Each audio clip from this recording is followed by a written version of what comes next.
Hello, friends. I hope that you've been enjoying the fall season and all the many beautiful colors that it brings. As I started creating slow living content, I realized that slow living on social media was quite different than slow living in real life. For me, even filming myself making a cup of tea was extremely difficult. I found myself asking hundreds of questions that I never thought to even ask before.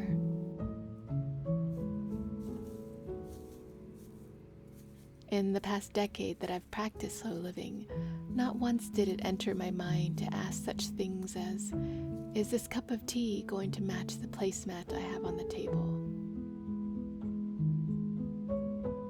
Will it clash with my dress? My tea kettle isn't vintage or cute. Should I purchase another one?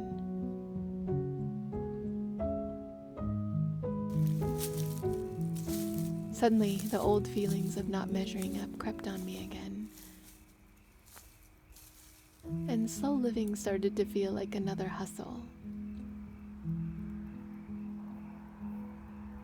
Though a prettier, softer version of hustling, it was still hustling.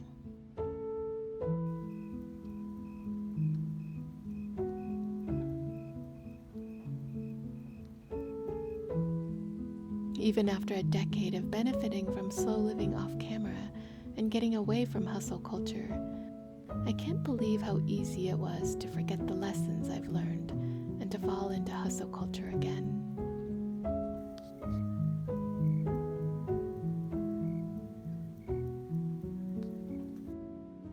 So in this video, I wanted to share some ways that I reclaimed my slow living practice.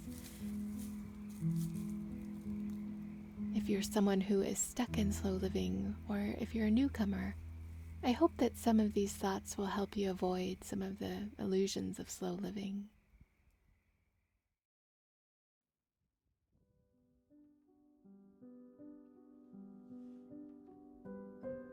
As the temperature is getting cooler, the tomatoes are finally ripening, and I realized I needed to start readying my garden for the winter.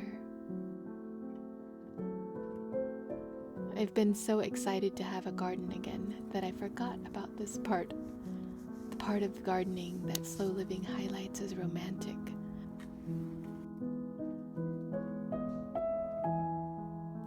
But not so ideal when you've turned to slow living due to exhaustion.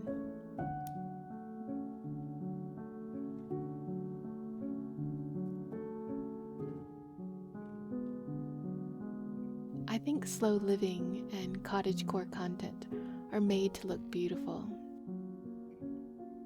to draw the viewers in, and to provide a calm space where viewers can rest, with serene landscapes, vintage teapots, the basket full of flowers, the flowy linen dresses, and the candlelit cottages.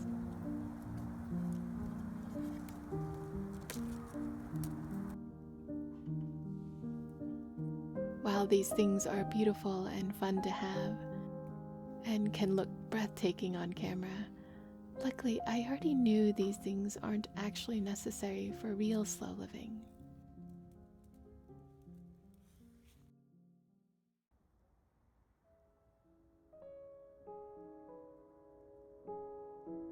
In the past decade of slow living off camera, I found many great benefits, but I didn't own a linen dress. I didn't have matching placemats, and I didn't have seasonal decor, except for a few Christmas ornaments. I didn't even own a teapot, let alone a vintage one. I took most of my nature walks in my neighborhood, photographing the beautiful flowers and trees that my neighbors had in their yard.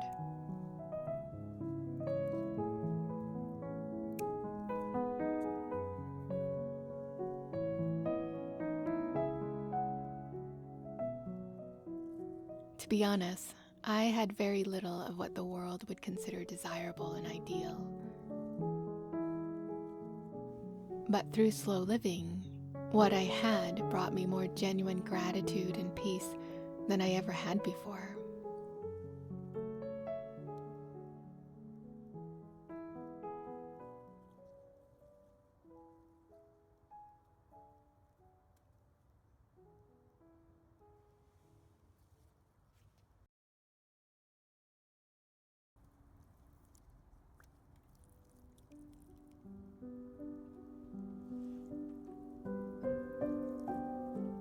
More important than the vintage teapot, I realized that we need to cultivate and hold on to the mindset.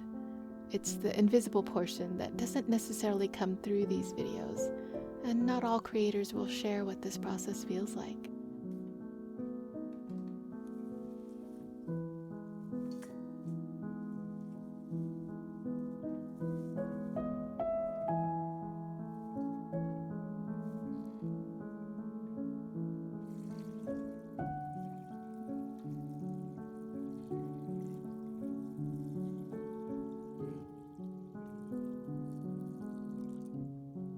But I think this part is worth identifying and saying out loud. Otherwise, we run the risk of believing that slow living is just about creating beauty and perfection, when in actuality, it's about finding beauty in the imperfections.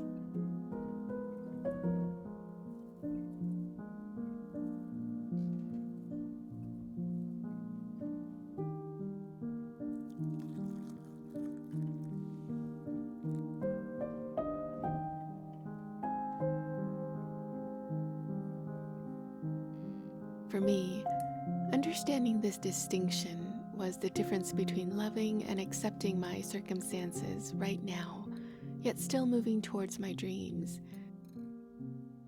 and being completely frustrated again by my inability to measure up to the slow living content on social media.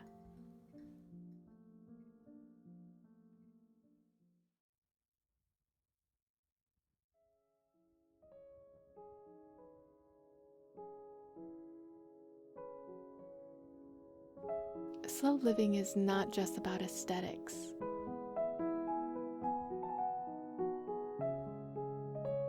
In the act of slowing down the pace of life, it's about connecting with the rhythms of nature, practicing gratitude while doing daily chores,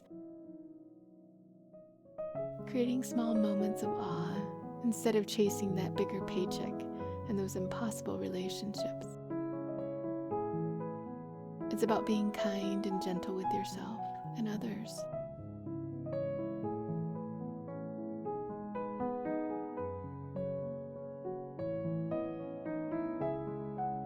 So if you come into slow living without this shift in mindset, then the self-care routines, the nature walks, the seasonal decor, and the cozy kitchen and reading nook makeovers turn into another long and expensive checklist that requires a great deal of energy.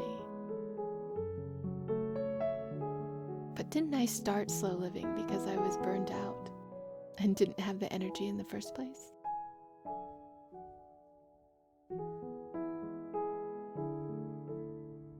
So instead of trying to chase that perfect image, or instead of looking at slow living as a destination, something that we commit ourselves to for a year or a month or a week, maybe look at slow living as a life skill that you can practice like you would the piano.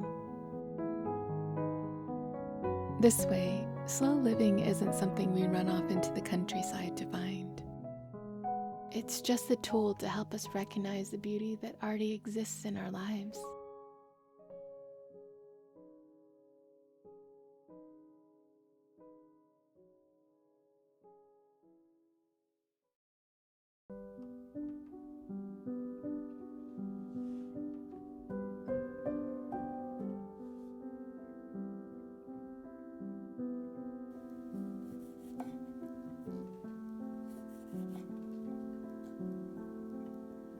I think we can just start with one small experience.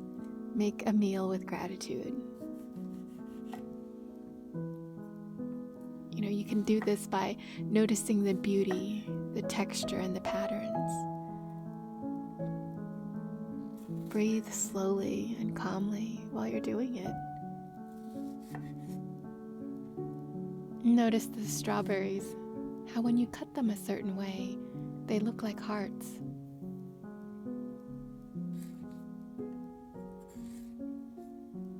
And don't be in a hurry.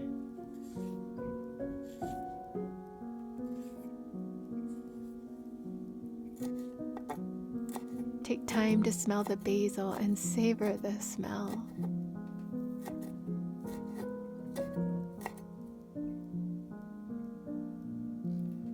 And if you mess up, let it be okay. Slow living doesn't need to be perfect.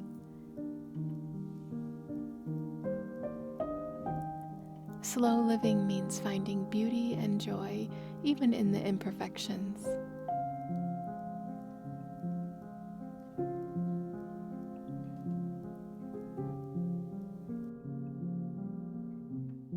And then I think one by one, you can add slow living to your cleaning routine, your bedtime routine, your laundry, and your dinner routine.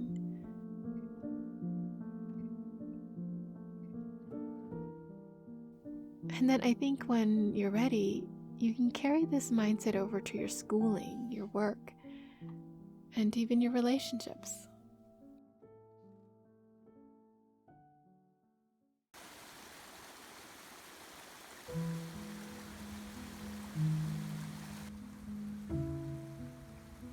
I like to think of each experience where I practice slow living as a jewel. And as you start to collect more jewels in life, you begin to notice subtle shifts. You may feel more gratitude and peace, and you may find that you don't get so easily triggered by others. And you'll notice that some of the long-time dysfunctional behaviors will fade simply because you slow down and notice the small beauties around you.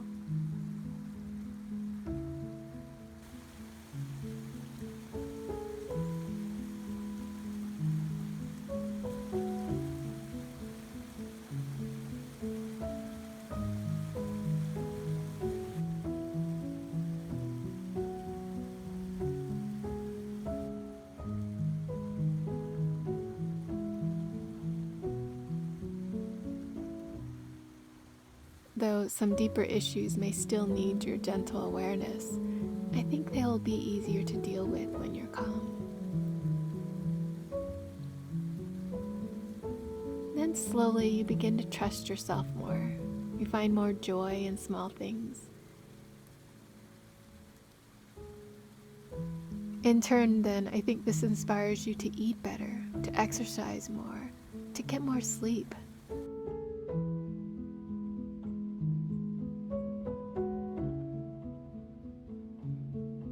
In doing so, I think we are able to let go of the expectations that others have for us. And you may have the strength to search for your true passions in life.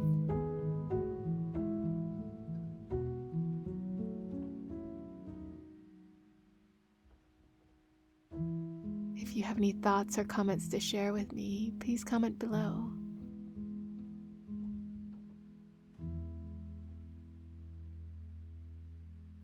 Until next time, please take care.